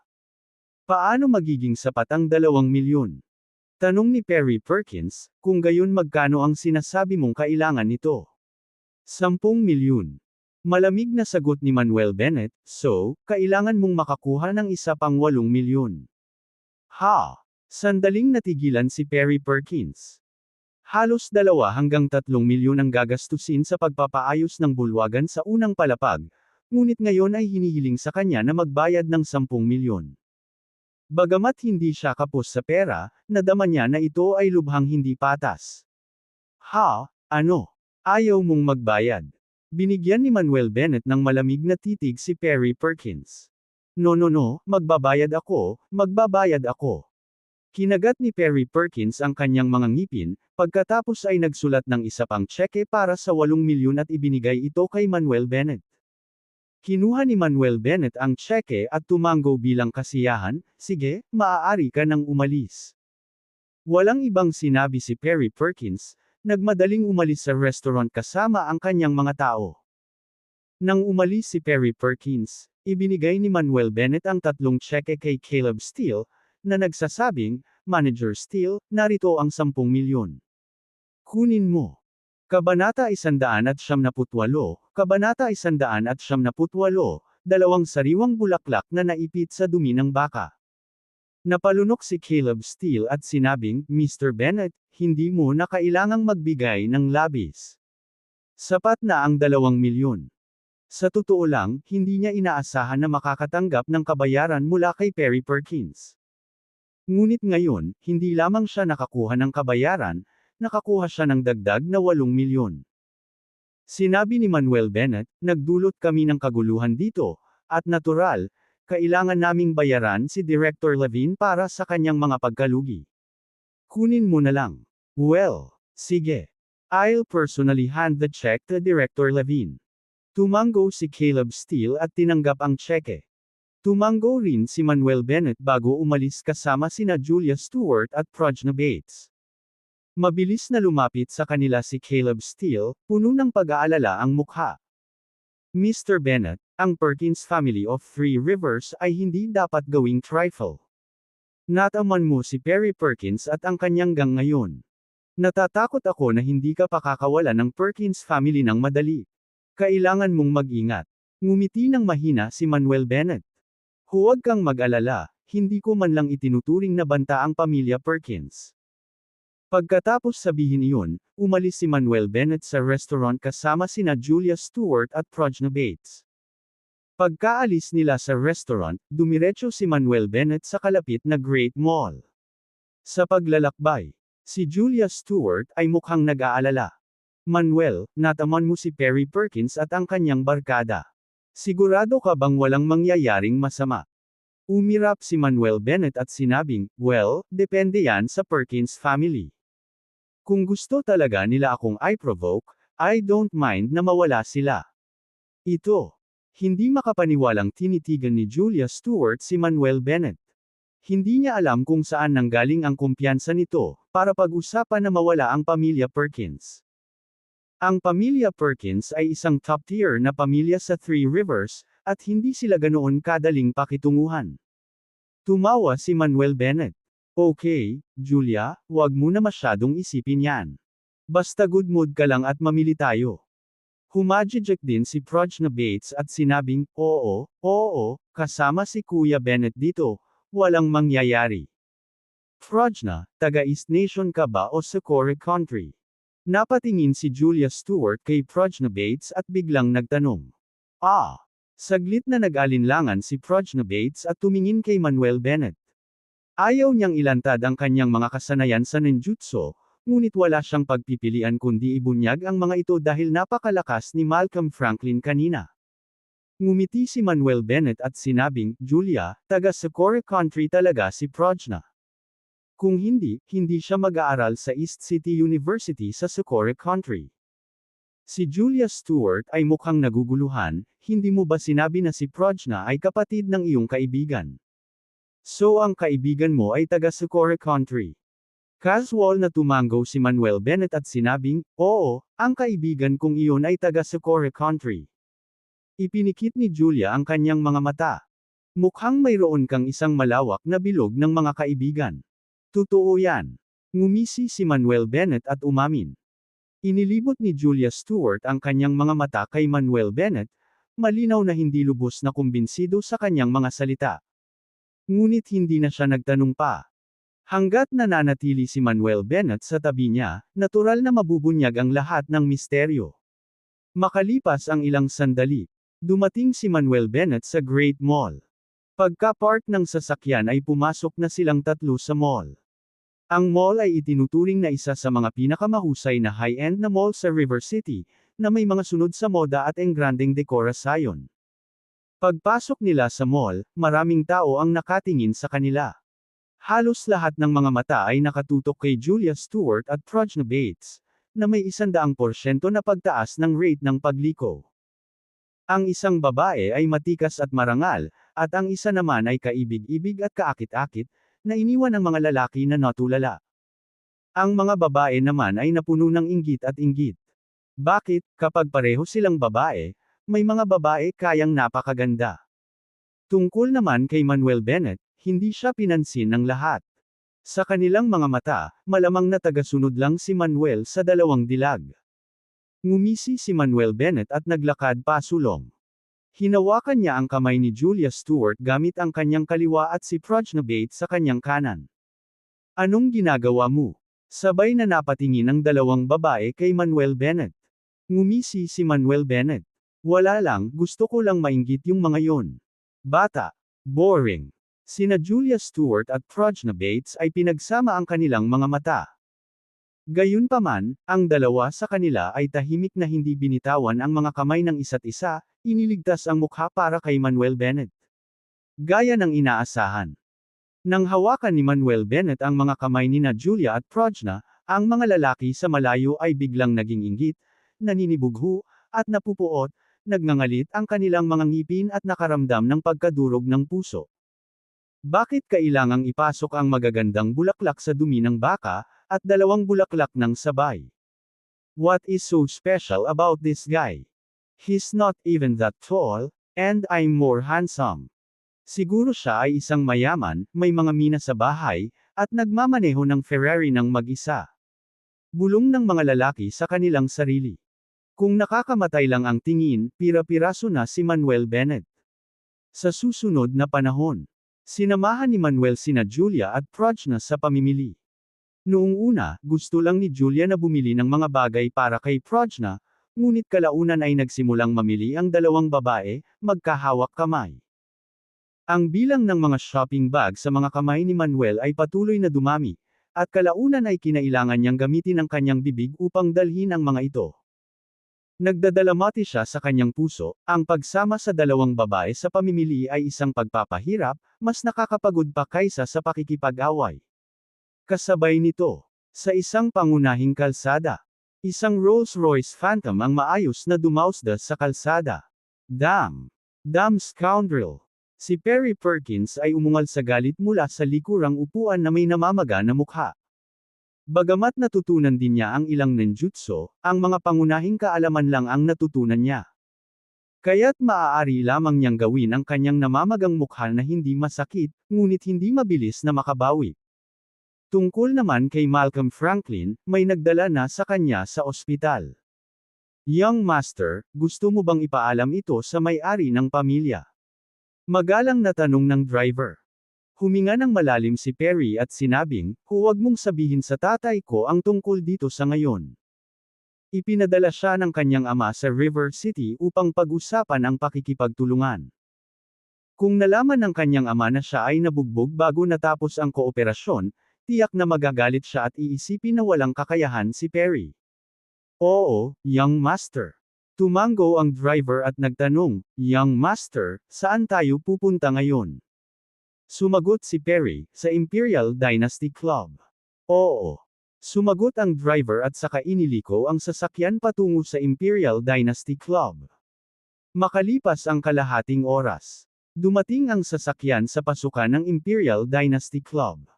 Isa ito sa mga nangungunang high-end na club sa River City, na gumagamit ng sistema ng membership, na may taunang membership fee na 5 milyon. Hindi talaga makapasok ang mga ordinaryong tao.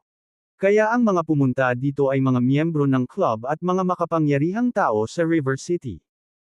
Agad na bumaba ang driver sa kotse at pinagbuksan ng pinto si Perry Perkins. Pagkababa ng sasakyan, diretsyong naglakad si Perry patungo sa Imperial Dynasty Club. Pagkapasok niya, isang matangkad at mainit na suot na babaeng waitress ang lumapit na nakangiti. Sir, pakipakita ang membership card mo. Napatingin ang waitress sa namamagang mukha ni Perry na may kakaibang tingin sa mga mata. Anong membership card? Kailangan ko pa ba ng membership card pagdating ko dito? Kumunot ang noo ni Perry at sinabing, inimbitahan ako ni Silas Jordan. Oh, dapat ikaw si Young Master Perkins. Tumango ang waitress bilang realisasyon at magalang na sinabi, kanina pa kayo hinihintay ni Young Master Jordan. With that, dinala ng waitress si Perry papasok sa clubhouse at hanggang sa isang private room sa third floor. Kumatok siya sa pinto, Young Master Jordan, dumating na si Young Master Perkins. Kabanata 199, Kabanata 199, talagang nililigawan si kamatayan. Pasok po kayo. Isang malalim na boses ang umalingaw-ngaw mula sa loob. Binuksan ng waitress ang pinto at gumawa ng gesture, Young Master Perkins, please. Inayos ni Perry Perkins ang kanyang kwelyo at humakbang papasok sa pribadong silid. Napakaluwag ng buong pribadong silid. May mga leather sofa, jade coffee table, gold-plated wine glass at fruit plates. Sa isang sulyap, ang buong silid ay sobrang marangya. Isang grupo ng mga young masters mula sa mayayamang kabahayan ng River City ang nagsaya at naglalaro sa loob. Ang nakaupo sa gitna ay walang iba kundi si Silas Jordan, kasama sina Jared Harper at Donald Stern sa magkabilang gilid. Ang mga young masters mula sa pangalawa at pangatlong baitang pamilya, tulad ni Dion Whale, ay nakaupo sa mas malayong lugar. Ang lahat ng umiinom at nagsasaya sa mga young master na ito ay mga maiinit na modelo at ilang maliliit na celebrity. Nang pumasok si Perry Perkins, sabay-sabay na tumingin si Silas Jordan at ang iba pa. Natigilan si Silas Jordan noong una, pagkatapos ay tumayo siya at humakbang papunta kay Perry Perkins, natatarantang nagtanong, Little Brother Perkins, ano ang nangyari sa iyo? Naguguluhan din sina Jared Harper, Donald Stern, at iba pa. Kung hindi pa nila nakita ng maraming beses si Perry Perkins, baka hindi na nila ito nakilala. Dinampot ni Perry Perkins ang isang baso ng red wine at nilagok iyon, damn it, nakagat ako ng isang baliw na aso ngayon.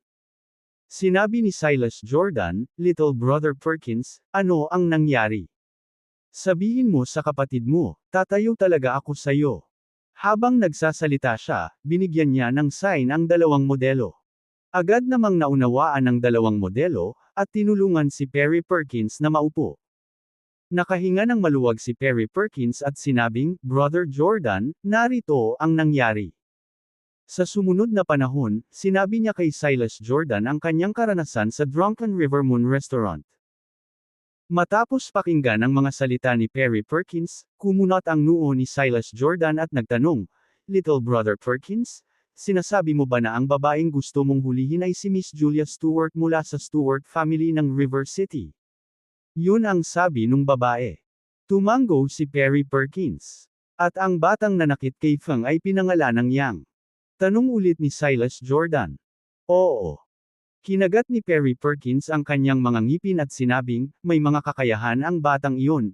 Nasugatan niya si Feng sa 2 o 3 galaw lang, at pinilit pa akong bayaran siya ng 10 milyon.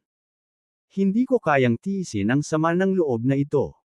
Kuya Jordan, basta makaganti ka para sa akin at mapatay mo ang batang iyon, mababawasan namin ng 50 milyon ang presyo ng lihim na race eta na iniaalok namin sa iyo. Sa makatuwid, upang makipagkompetensya sa East Beauty Pharmaceuticals, si Silas Jordan ay hindi lamang bumili ng isang lihim na race eta mula sa Ancient Medical Family sa Kyoto, ngunit bumili din ng isa mula sa Perkins Family of Three Rivers. Pagkatapos ng lahat, ang Perkins Family of Three Rivers ay ang tagapagmana ng sining ni Zuyu, at nagtataglay din ng ilang mga sinaunang lihim na race eta. Kumunot ang noo ni Silas Jordan, Little Brother Perkins, hindi problema ang usapin ng pera, hindi magkukulang ng pera ang aking Jordan family. Ang susi ay hindi ordinaryong tao ang batang pinagkaguluhan mo. Anong ibig mong sabihin? Naging seryoso ang ekspresyon ni Perry Perkins, malaki ba ang background ng batang ito?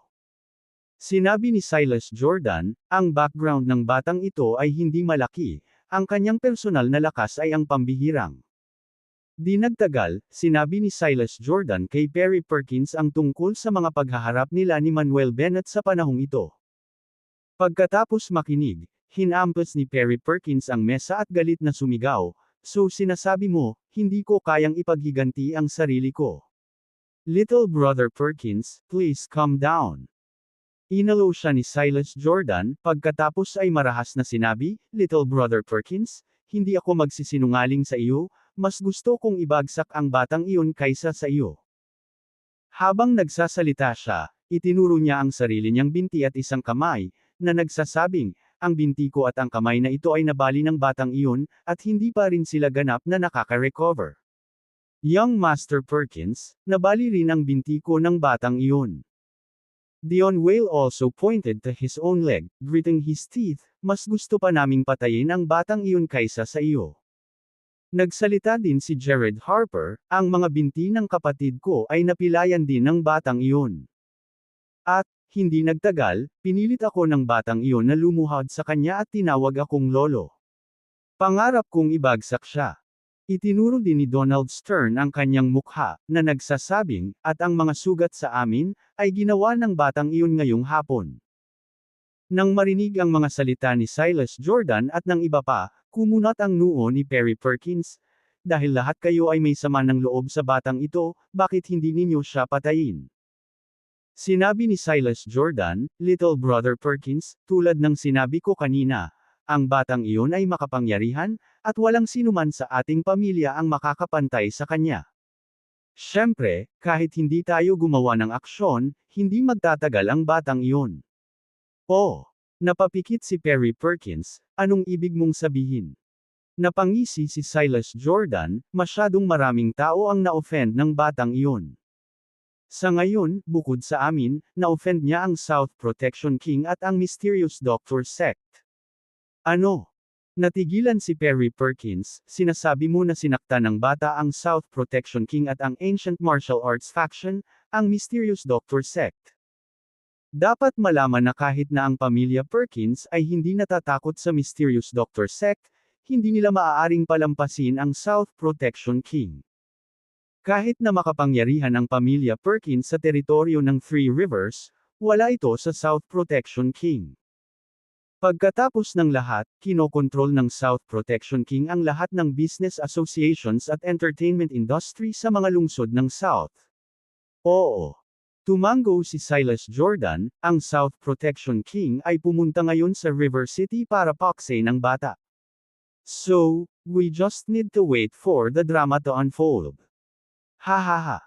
Tawa ng tawa si Perry Perkins, mabuti, ang batang iyon ay naglakas loob na saktan ang hari ng proteksyon ng Timog, talagang hinahanap-hanap niya ang kanyang sariling kamatayan. Dahil alam niyang malapit nang mamatay si Manuel Bennett, nawala rin ang depresyon sa kanyang puso. Itinaas niya ang kanyang baso, ngumisi, Tara, mga kapatid, uminom tayo. Cheers! Silas Jordan at iba pa ay nagtaas din ng kanilang mga salamin. Lahat sila ay tuwang-tuwa, sabik sa pagkamatay ni Manuel Bennett. Pasado 10:00 ng hating gabi. Malaking mall. Sina Julia Stewart at Prajna Bates ay nauna nang naglakad, magkahawak kamay, parang magkapatid, masayang nag-uusap. Si Manuel Bennett, na may dalang maraming bag, may kaunting shopping bag sa kanyang bibig, ay sumunod sa likod ng dalawang babae, naglalakad palabas ng mall. Talagang namangha siya sa dalawang babaeng ito. Ang dalawang babaeng ito ay pumasok sa mall bandang 8:00 at namamasyal ng mahigit 2 oras. Kung hindi nagreklamo si Manuel Bennett, nagpaplano ang dalawang babae na ipagpatuloy ang pamimili. Ang pagsama sa mga kababaihan sa pamimili ay talagang hindi isang madaling gawain. Pagkalabas ng mall, dumating si Manuel Bennett at ang dalawang babae sa parking lot. Matapos itapon ang lahat ng mga shopping bag sa trunk, mamantong hininga si Manuel Bennett at sinabing, Julia, Prajna, palamigan mo ang iyong shopping spree sa susunod. Hindi mo ba nakita, naubusan ako ng mga kamay para magbuhat ng mga gamit ngayon? Ano, hindi ka ba masaya? Sinulyapan ni Julia Stewart si Manuel Bennett, kung hindi ka masaya, sa susunod ay hilingin namin sa ibang mga lalaki na samahan kami sa pamimili. Sa tingin ko dapat maraming mga lalaki ang handang gawin ito. Eksakto. Tumunog din si Prajna Bates. Nanlaki ang mata ni Manuel Bennett, sino bang maglalakas loob na samahan ka sa pamimili, babaliin ko ang mga paa nila. Tyrant. Nagmamalabis. Sina Julia Stewart at Prajna Bates ay sabay na yumuko kay Manuel Bennett. Kinaweya ni Manuel Bennett ang kanyang kamay, sige, uwi na tayo. Saktong papasok na silang tatlo sa sasakyan.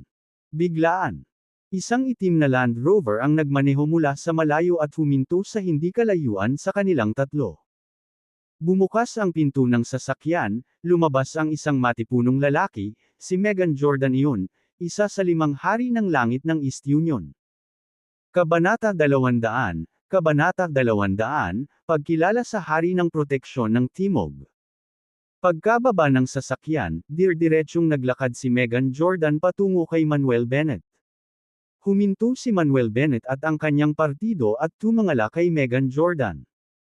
Nalito si Julia Stewart, hindi alam kung bakit hahanapin muli ni Megan Jordan si Manuel Bennett. May nahulaan si Manuel Bennett, ngunit kalmado ang kanyang ekspresyon.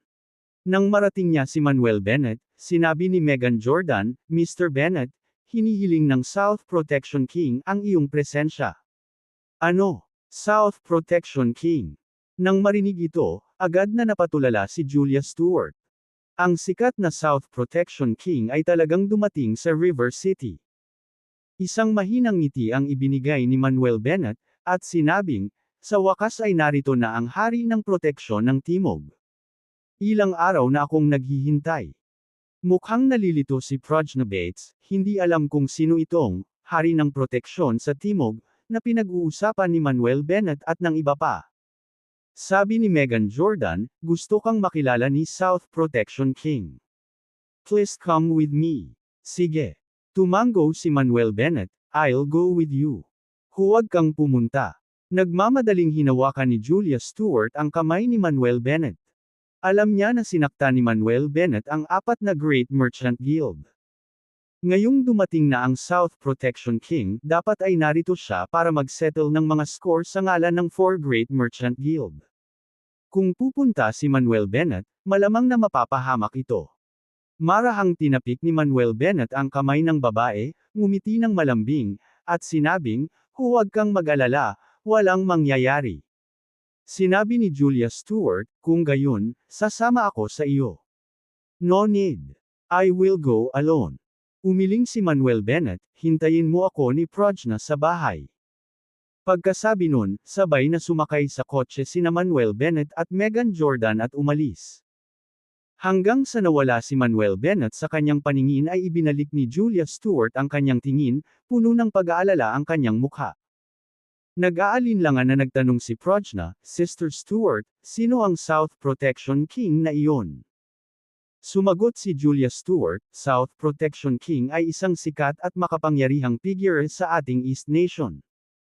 Ang lahat ng business association sa katimugang probinsya ng East Nation ay kinokontrol ng South Protection King. Ang awtoridad, katayuan, kayamanan, at lakas ay magkasing kahulugan sa South Protection King. Mayroon bang napakalakas na figure?" Bahagyang nagulat si Prajna, at nagtanong, "Kung gayon, bakit hindi mo hayaang makilala ni Kuya Bennett ang South Protection King?" Mapait na sinabi ni Julia Stewart, "Sa panahong ito, sinakta ni Manuel Bennett ang 4 top chambers of commerce sa River City, na nagdulot ng walang katapusang gulo. Ngayong biglang dumating ang South Protection King sa River City, tiyak na naghihiganti siya para sa kanyang mga nasasakupan. Bukod dito, hindi lamang ang lakas ng South Protection King ay malakas, mayroon din siyang maraming mga master sa ilalim niya. Kaya ayaw kong makilala ni Manuel Bennett ang South Protection King." Nagbago ang mukha ni Prajna, ibig bang sabihin ay nasa panganib si Kuya Bennett? "Oo." Tumango si Julia Stewart. Kumunot ang noo ni Prajna, "Hindi, kailangan ko ring pumunta. Kung gustong patayin ng South Protection King na iyon si Kuya Bennett, lalabanan ko siya hanggang kamatayan. Hindi ka makakapunta." Agad siyang pinigilan ni Julia Stewart, kung kahit si Manuel Bennett ay hindi makaharap sa South Protection King, ang pagpunta natin ay mangangahulugan lamang ng paghahanap ng kamatayan at hindi pagtulong kay Manuel. Nag-aalala si Prajna, ngunit hindi natin maaaring hayaang mamatay si Kuya Bennett. "Sister Stewart, ano ang dapat nating gawin ngayon?" Huminga ng malalim si Julia Stewart at sinabing, "Huwag kang mataranta. Tatawagan ko ngayon ang aking lolo at hihilingin sa kanya na tulungan si Manuel Bennett." Sana ay bigyan ng mukha ng South Protection King ang aking lolo. Pagkasabi niyon, kinuha ni Julia Stewart ang kanyang mobile phone at tinawagan si Sir Stewart. Pagkatapos ng tawag, sinabi ni Julia Stewart, sinabi ni Lolo na huwag mag-alala, susubukan niyang iligtas si Manuel Bennett. Umuwi na tayo at maghintay ng balita. Kung ganoon. Sige. Tumango si Prajna Bates. Pagkatapos ay sumakay na silang dalawa sa kotse at lumabas ng mall. Sa sandaling ito, si Megan Jordan ay maayos na nagmamaneho sa kalsada. Si Manuel Bennett ay nakaupo sa likurang upuan, tinitingnan ang tanawin sa labas ng bintana at lumubog sa pagmumuni-muni. Sa panahong ito, napakaraming beses na niyang narinig ang pangalang South Protection King na halos mamula ang kanyang mga tainga.